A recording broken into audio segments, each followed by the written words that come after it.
నమస్తే వార్తలకు స్వాగతం. వివరాల్లోకి వెళ్తే సింగపూర్ పర్యటనలో ఉన్న ముఖ్యమంత్రి చంద్రబాబు నాయుడు అక్కడి భారత హై కమిషనర్ డాక్టర్ శిల్పక్ అంబులేతో సమావేశమయ్యారు. ఆంధ్రప్రదేశ్ అభివృద్ధి ప్రయాణంలో సింగపూర్ కీలక భాగస్వామిగా మారాలని కోరారు. రాష్ట్రంలో పెట్టుబడులు పెంచేందుకు సింగపూర్ కు చెందిన సంస్థలను ప్రోత్సహించాలని విజ్ఞప్తి చేశారు. ఆహార శుద్ధి పరిశ్రమలు, విద్యుత్ పరికరాల తయారీ, అర్ధవాహక చిప్ల తయారీ, సూక్ష్మ సాంకేతిక రంగాల్లో రాష్ట్రంలో ఉన్న అవకాశాలను వివరించారు. ప్రకృతి సేద్యంలో ఆంధ్రప్రదేశ్ కొత్త లక్ష్యాలను సాధిస్తోందని, ప్రస్తుతం 20 లక్షల ఎకరాల్లో రైతులు ప్రకృతి వ్యవసాయం చేస్తున్నారని తెలిపారు. రాష్ట్ర రైతులు ప్రపంచ స్థాయి నాణ్యత గల ఉత్పత్తులు పండిస్తున్నారని, ఉద్యాన పంటలు ఎగుమతులకు అనుకూలంగా ఉన్నాయని తెలిపారు.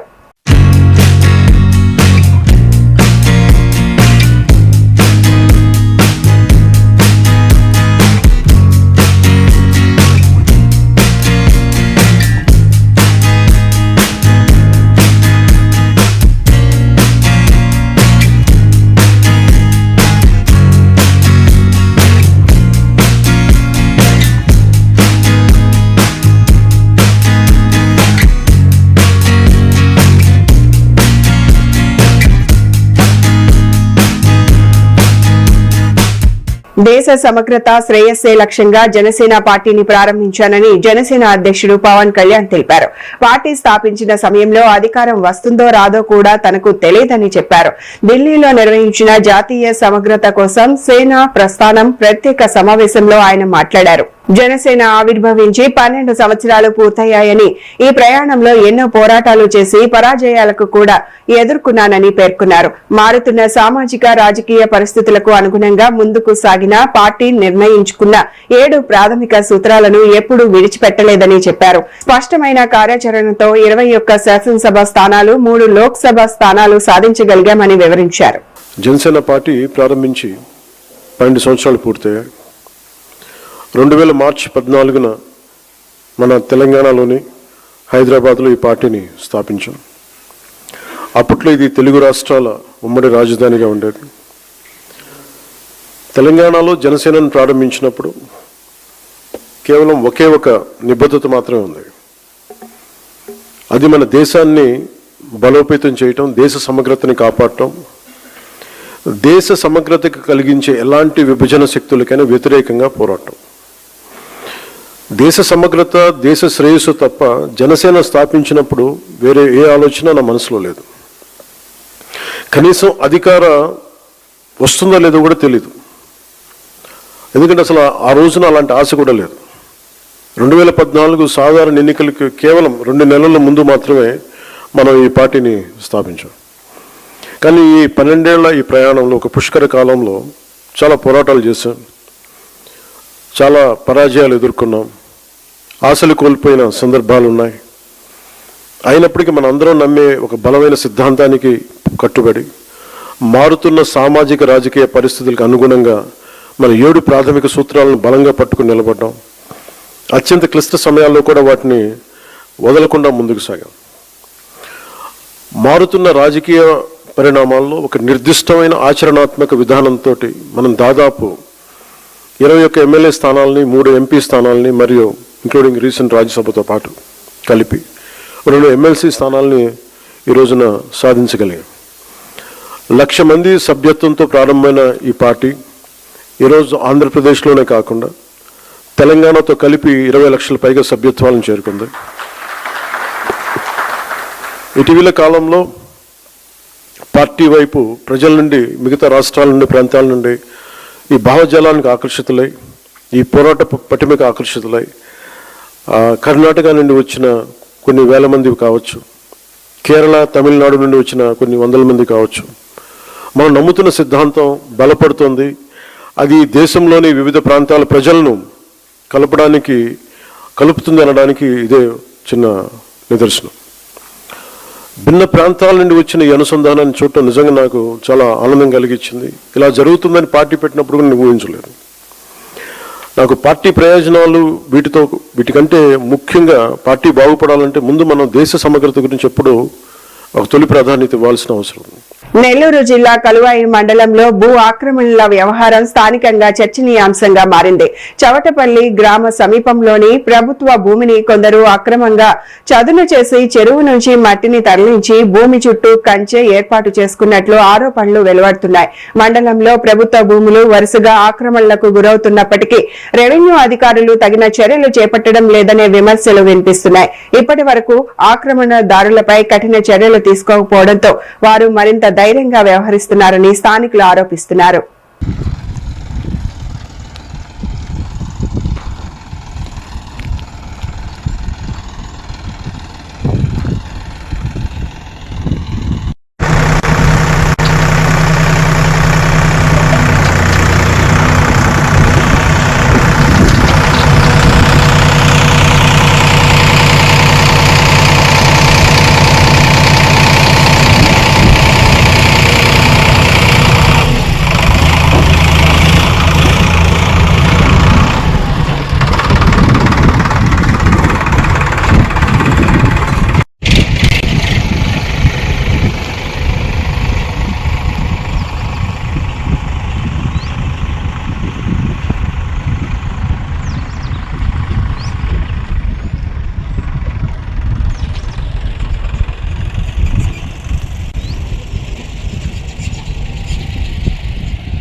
మెగా డిఎస్సి నియామకాలపై దుష్ప్రచారం చేస్తే సహించబోమని శాసనమండలి సభ్యుడు పేరావర్తుల రాజశేఖరం నగర శాసనసభ్యుడు వనమాడి కొండబాబు హెచ్చరించారు. ప్రతిభతో ఉపాధ్యాయ ఉద్యోగాలు సాధించిన అభ్యర్థులను రాజకీయాల కోసం అవమానించడం సరికాదన్నారు.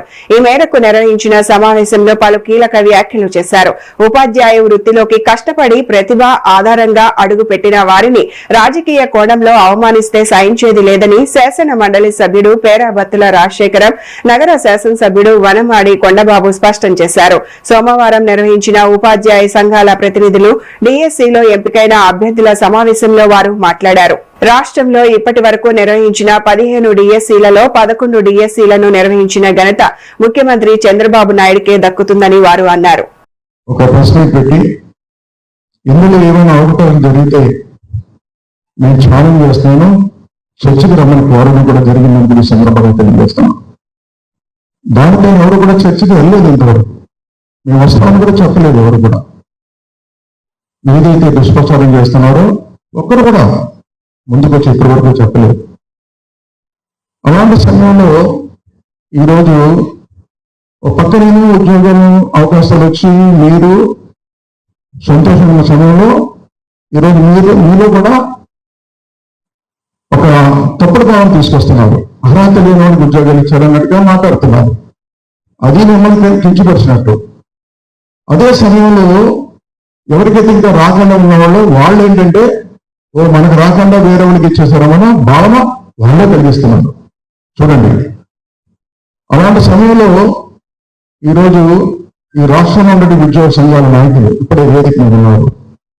ఈ ఉద్యోగ సంఘ నాయకులు అలాగే ఉద్యోగం పొందిన వారు కూడా మేము కూడా ఒకసారి ప్రభుత్వంతో చర్చలో పాల్గొనాలని చెప్పి ఈరోజు మన జిల్లాలో కొంతమంది అభిప్రాయంతో ఈ రోజున నాయకుల అభిప్రాయం ఈ అభిప్రాయంతో ఈరోజు ఒక వేదిక ఏర్పాటు చేసుకోవాలని ఈరోజు ఈ వేదిక ఏర్పాటు చేసుకోవడం జరిగింది. ఈరోజు దానికి పట్టుబద్దల ఎమ్మెల్సీగా మొన్న మీరందరూ ఓట్లేసి నింపించారు. అత్యధిక మెజార్టీతో నార్మల్ మెజార్టీ కాదు, అత్యధిక మెజార్టీతో నింపించారు. రాజశేఖర్ గారు సారథ్యం వహించారు. ఈ రోజున దీనిలో చర్చ జరగాలి అని ఒక చర్చ వేదికను ఏర్పాటు చేసుకోవడం జరిగింది. రాజశేఖర్ అదే వేదిక మీద ఉన్నటువంటి మన రవి ఇంకా చాలా మంది పెద్దలు ఉన్నారు, మాట్లాడారు. వారికి ఈరోజు మేమందరూ కూడా ముందుగా ఈ కూటమి ప్రభుత్వం తరఫున ముఖ్యమంత్రి చంద్రబాబు తరఫున కృతజ్ఞతలు తెలియజేస్తాను కూడా సందర్భంగా ముందుగా మనం అందరం రవి గారు మాట్లాడుతూ హెచ్ఎం అసోసియేషన్ అధ్యక్షులు గారు ఎన్టీ రామారావు గారి గురించి చెప్పారు. 1987 ఆ రోజుల్లోనే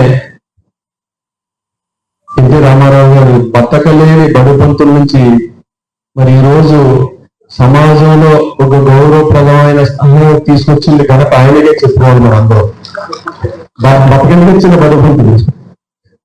ఎందుకు ఈ మాట మనం చెప్పుకోవాలంటే ఆ రోజు జీతం గురించి కూడా చెప్పాడు కదా, 399 రూపాయలు 98.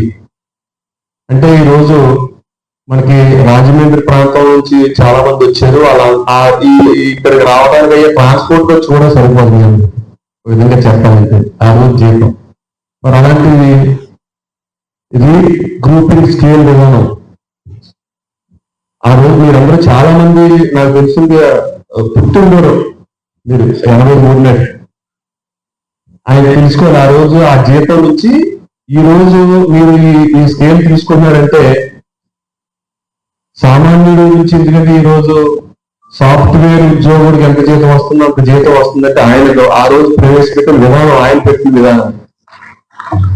అదే పరంపర చంద్రబాబు నాయుడు గారు ముఖ్యమంత్రిగా కౌన్సిలింగ్ విధానం పెట్టడం కానీ, గురువు స్థానంలో ఉన్న వ్యక్తులు ఎవరి దగ్గరికి వెళ్ళకూడదు, యాచించకూడదు, రికమెండేషన్ చేయకూడదు, మీరు గౌరవప్రదమైన స్థానంలో ఉండాలి అనే ఉద్దేశంతో కౌన్సిలింగ్ విధానం పెట్టారు.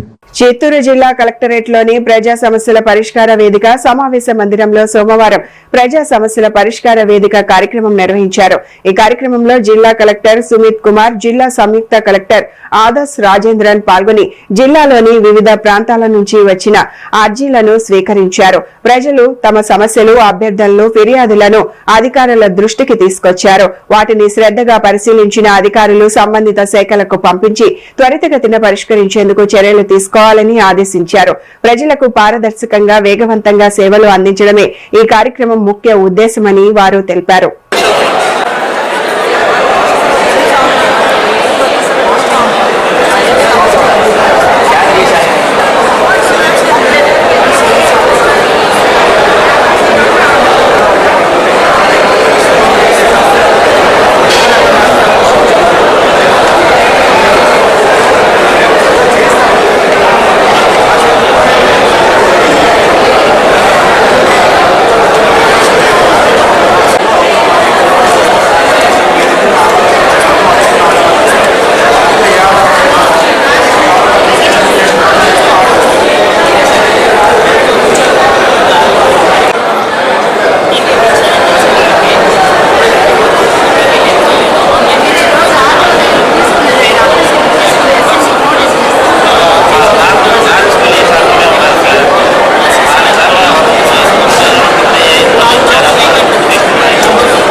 వరంగల్ పశ్చిమ నియోజకవర్గంలోని బాలసముద్రంలో ఉన్న శాసనసభ్యుల కార్యాలయంలో కళ్యాణ లక్ష్మి షాదీ ముబారక్ పథకాల చెక్ల పంపిణీ కార్యక్రమం నిర్వహించారు.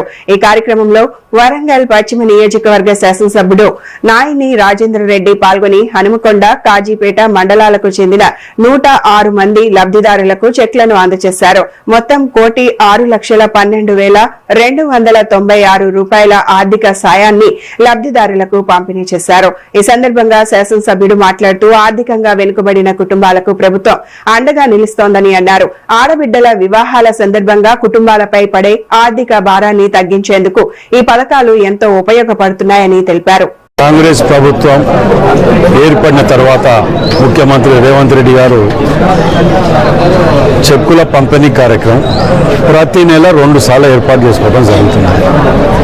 షాదీ ముబారక్ అట్లాంటివి కానివ్వండి, కళ్యాణ లక్ష్మి కానివ్వండి, ఇవన్నీ కూడా ఇట్లా అప్లై చేస్తే 15 రోజులలో చెక్స్ వాపస్ తీసుకొని వచ్చి వారికి మధ్యలో ఎటువంటి దళాల వ్యవస్థ లేకుండా డైరెక్ట్ వాళ్ళకి అందించే విధంగా మా యొక్క టీమ్స్, మా నాయకులు అందరూ కూడా పూర్తి స్థాయిలో మనం ప్రతి 15 రోజులకు ఒకసారి క్యాంపు కార్యాలయాల్లో రాని వాళ్ళకు ఇళ్లలోకి తీసుకుపోయి మా మాజీ కార్పొరేటర్లు కానీ, డివిజన్ ప్రెసిడెంట్లు కానివ్వండి, అధికారులు కానివ్వండి, అందరు కలిసి ఈ యొక్క సేవలో పాల్గొంటూ ఎవరికి ఏ కష్టం రాకుండా, ఎక్కడ తిరగకుండా, ఏ ఆఫీసుల పంటి కానీ ఎక్కడ తిరగకుండా ఉండే విధంగా ఏర్పాటు చేయడం నిజంగా కూడా ముఖ్యమంత్రి రేవంత్ రెడ్డి గారికి దీని మీద ప్రత్యేక ధన్యవాదాలు ఏర్పాటు చేస్తున్నాం. ఎందుకంటే వారు యొక్క హెల్త్ విషయంలో కానివ్వండి, విద్య, వైద్యం ఈ రెండింటి మీద అత్యధిక ప్రాధాన్యత ఇచ్చుకుంటూ ఇలాంటి కార్యక్రమాలన్నీ కూడా నిరుపేదలకు, అట్టడుగు వర్గాలకు చెందినటువంటి సంక్షేమ పథకాలు ఇవి. వీటి ద్వారా నిజంగా కూడా వారి కళ్ళల్లో ఎంతో ఆనందం చూస్తూ ముఖ్యమంత్రి రేవంత్ రెడ్డి గారిని వారు నిజంగా కూడా ఇంట్లో ఫోటో పెట్టుకొని కొలుసుకునే విధంగా ఈ యొక్క సంక్షేమ పథకాలు ఉండటం చాలా సంతోషకరం. ముఖ్యమంత్రి రేవంత్ రెడ్డి గారికి మరో వరంగల్ హనుమకొండ జిల్లా వెస్ట్ నియోజకవర్గ పక్షాన ధన్యవాదాలు తెలియజేస్తాను. తెలంగాణ రాష్ట్ర ఉప ముఖ్యమంత్రి, ఆర్థిక మరియు విద్యుత్ శాఖల మంత్రి బట్టి విక్రమార్క మల్లు జన్మదినం సందర్భంగా హైదరాబాద్ లోని ప్రజాభవన్ లో ప్రత్యేకంగా శుభాకాంక్షల కార్యక్రమం నిర్వహించారు. ఈ సందర్భంగా వర్ధన్నపేట నియోజకవర్గ శాసనసభ్యుడు, విశ్రాంత పోలీసు ఉన్నతాధికారి కెఆర్ నాగరాజు ఉప ముఖ్యమంత్రిని మర్యాదపూర్వకంగా కలిసి శాల్వాతో సత్కరించి జన్మదిన శుభాకాంక్షలు తెలియజేశారు. ఈ సందర్భంగా మాట్లాడిన కెఆర్ నాగరాజు, ప్రజా సంక్షేమం, సామాజిక న్యాయం, రాష్ట్ర అభివృద్ధి కోసం బట్టి విక్రమార్క నిరంతరం కృషి చేస్తున్నారని కొనియాడారు. ఆయన మరెన్నో సంవత్సరాలు ప్రజలకు సేవలందించాలని ఆకాంక్షించారు. రాష్ట్ర ప్రగతిలో ఆయన నాయకత్వం మరింత స్ఫూర్తిదాయకంగా కొనసాగాలని, ఆయుర ఆరోగ్యాలతో, సుఖ సంతోషాలతో నిండి ఉండాలని కోరుకుంటూ జన్మదిన శుభాకాంక్షలు తెలియజేశారు.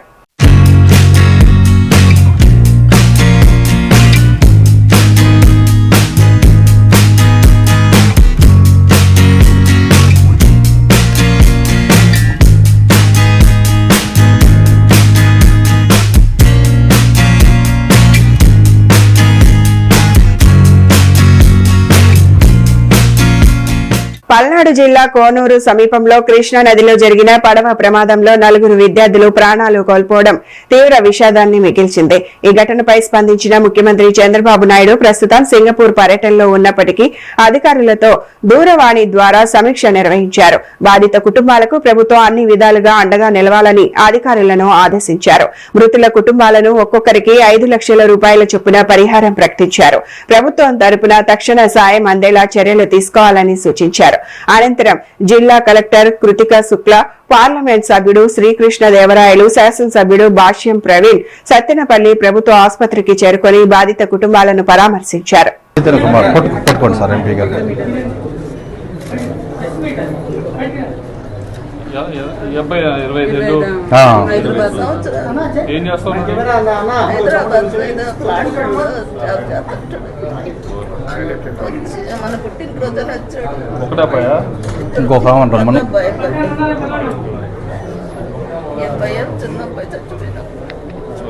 రామ్మా, నువ్వు రా తల్లి,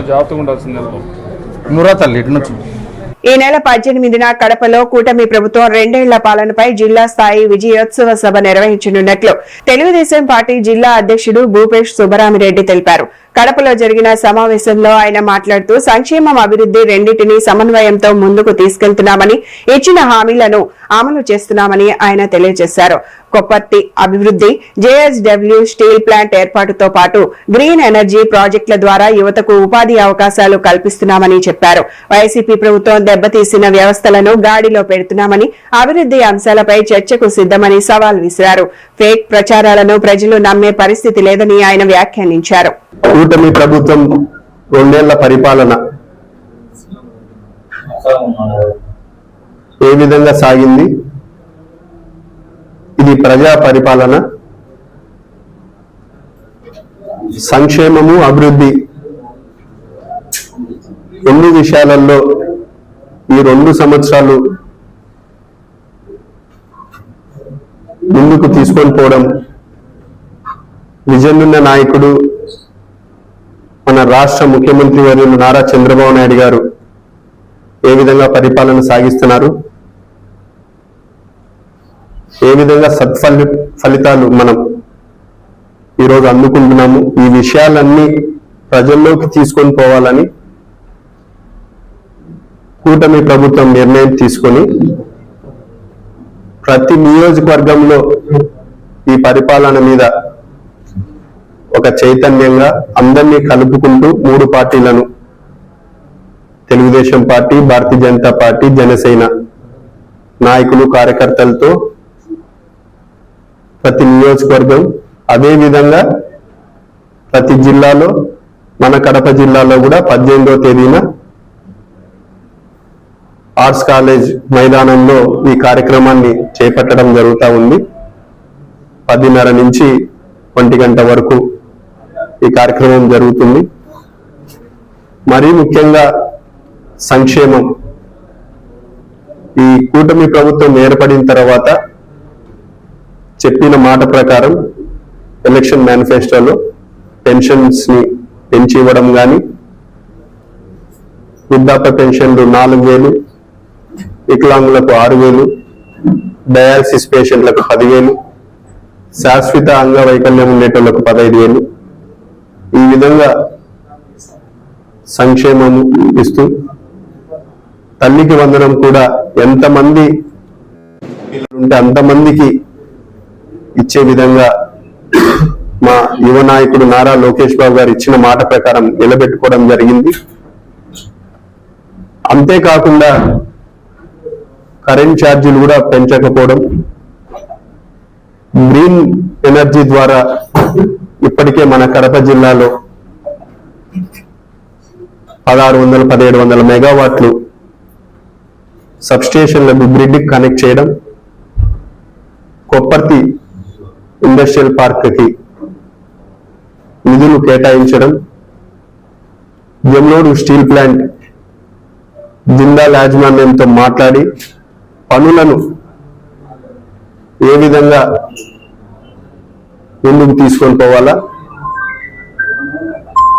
యువ నాయకుడు నారా లోకేష్ బాబు గారు పోయిన నెల 22వ తేదీన మన జిల్లాకు వచ్చినప్పుడు కూడా 28-29 ఫైనాన్షియల్ ఇయర్ కల్లా కమర్షియల్ యాక్టివిటీస్ ని జిందాల్ స్టీల్ ప్లాంట్ యాజమాన్యంతో మాట్లాడి కమర్షియల్ యాక్టివిటీస్ ని ప్రారంభించే విధంగా మా ఆలోచనలు, మా అడుగులు ఉంటాయి. ఎన్హెచ్ఎం కాంట్రాక్టు ఉద్యోగులకు ఉద్యోగ భద్రత కల్పించాలని సిఐటియు డిమాండ్ చేసింది. కడపలో నిర్వహించిన కాంట్రాక్ట్ సెకండ్ ఏఎన్ఎంల విస్తృత స్థాయి సమావేశంలో పలువురు నాయకులు ప్రాథమిక ఆరోగ్య కేంద్రాలు, వైద్య కళాశాలల్లో ఖాళీగా ఉన్న పోస్టులను కాంట్రాక్ట్ సెకండ్ ఏఎన్ఎంలతో భర్తీ చేయాలని డిమాండ్ చేశారు. జీవో 115తో పాటు జీవో 5 పరిధిలో ఉన్న వారికి సమాన అవకాశాలు కల్పించాలని, సచివాలయాల్లో ఖాళీ అయిన ఏఎన్ఎం పోస్టులను కొత్త నోటిఫికేషన్ లేకుండా భర్తీ చేయాలని కోరారు. పెండింగ్ లో ఉన్న యూనిఫామ్ అలవెన్స్ విడుదల, కొత్త పీఆర్సీ కమిటీ ఏర్పాటు, వయో పరిమితిని 62 ఏళ్లకు పెంపు, 2020 నుంచి పెండింగ్ లో ఉన్న ఇంక్రిమెంట్ బకాయిల చెల్లింపు, కనీస టైం స్కేల్ విధానం అమలు చేయాలని సిఐటియు నాయకులు ప్రభుత్వాన్ని డిమాండ్ చేశారు. మహారాజశ్రీ గౌరవనీయులైన ఆరోగ్య శాఖ మంత్రి సత్యకుమార్ యాదవ్ గారైన సార్ గారికి నమస్కరిస్తూ మేము ఈ మనవి ఎందుకు చేసుకుంటున్నామంటే, ఎన్హెచ్ఎంలో 2007 నుంచి ఇప్పటి వరకు సర్వీస్ ఒకే ప్లేస్లోనే వర్క్ చేసి చాలా ఇబ్బందులు పడుతున్నాము. దయచేసి మాకు ప్రమోషన్ ఇవ్వాలని గత ప్రభుత్వంలోనే నిర్ణయించింది. అయితే ఇప్పటి వరకు అవి జరగలేదు. 2024లో అయిపోవలసినవి ఇంతవరకు కూడా పెండింగ్లో ఉన్నాయి. ఆ కమిటీ కూడా మాకు ఒక కమిటీ ఉంది. ఆ కమిటీ కూడా ఫైనలైజ్ చేసి రెగ్యులేట్ చేయమని అనౌన్స్ చేసింది. అయితే ఇంతవరకు కూడా దాన్ని బయటికి రాలేదు. దయచేసి మా వాళ్ళందరూ ఏజ్ 58, 59, 60కి దగ్గర ఉన్న వాళ్ళు చాలామంది ఉన్నారు. అయితే 62 సంవత్సరాలకు ఏజ్ పెంచాలి. తర్వాత సచివాలయాలు ఎక్కడైతే ఖాళీ ఉన్నాయో వాటన్నిటిలో కూడా వాళ్ళని వేసి రెగ్యులేట్ చేయాలని మనవి చేస్తున్నాము. 62 సంవత్సరాలు ఏజ్ని పెంచాలి. తర్వాత 115 జీవోను రెగ్యులర్ వాళ్ళకి ఏపీఈపీ కింద వాళ్ళకి అందరికీ లిస్ట్ అనౌన్స్ చేశారు. ఇంకా కౌన్సిలింగ్ జరగలేదు. అయితే కౌన్సిలింగ్ జరిపే ఏర్పాటు చేస్తున్నారు. అయితే దాంతోపాటు అంతకుముందు సెకండ్ ఎన్ఎంస్ పోరాడి ఈ జీవోను బయటికి తీసుకొచ్చి జిఎన్ఎం ట్రైనింగ్ బయటికి తీసుకొచ్చాము. అయితే అది మాకు ఎన్నుకబడడం వల్ల లేటుగా చేస్తారా ముందు చేస్తారా అనేది మీరు ఆలోచించుకోవాలి.